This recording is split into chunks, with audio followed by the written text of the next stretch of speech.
So like, I've seen a lot of debate about this, and here's the big question. Is the Five Nights at Freddy's movie actually bad? Personally, I saw it on Halloween. It was a little bit later than when it came out, but I saw it, so shut up.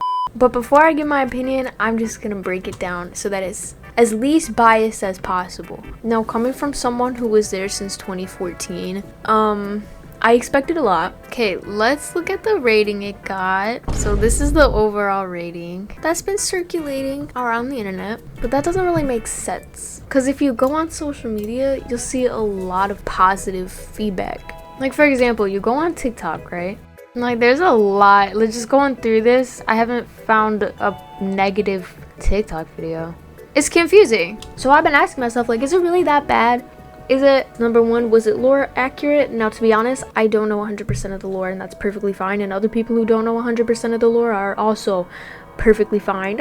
It is a lot, okay? A lot.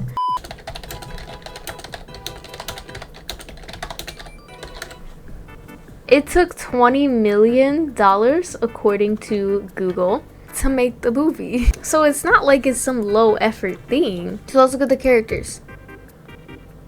They look the same as the game, so it can't be the design. Because also, let's just mention the actors were really good choices. Like, the actors were great, so it can't be them either. So a lot of people were upset about things like the fort building scene, or the fact that Abby got along so well with the animatronics. But again, another reason for that is the animatronics are possessed by children.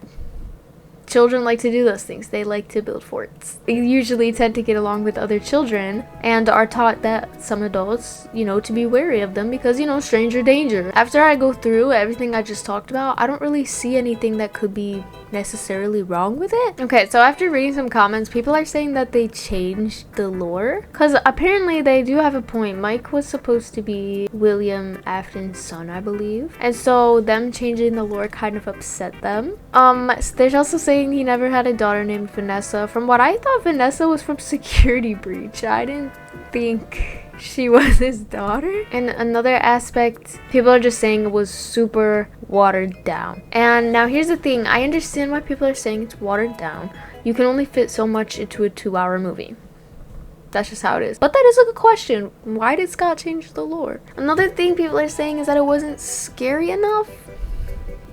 Buddy. Now, this is one thing I was kind of upset with as well. When it comes to the fright factor, I understand why it's not super scary.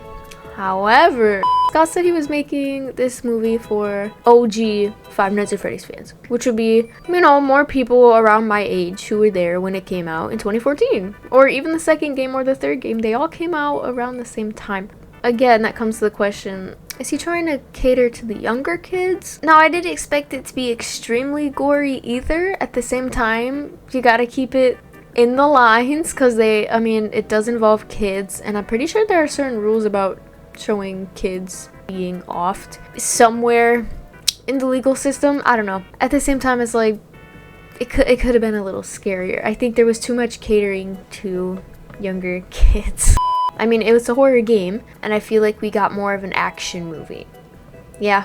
But, I mean, some people had a point. Some people were saying that it was kind of like they had to make this one in order to make the other two movies. I mean, I know some animes but Attack on Titan definitely had to do that. And so it kind of feels like they might have had to do that with this movie too. I wish it made more sense. And I'm sorry, but the way the cupcake flew off the plate was so goofy. But yeah, let me know what you guys think about it. I'm really curious to know. There's so much left and right. There's so much, it's good, it's bad. And very divided community right now. So I would like to know which side you're on and why. So thank you. Mwah.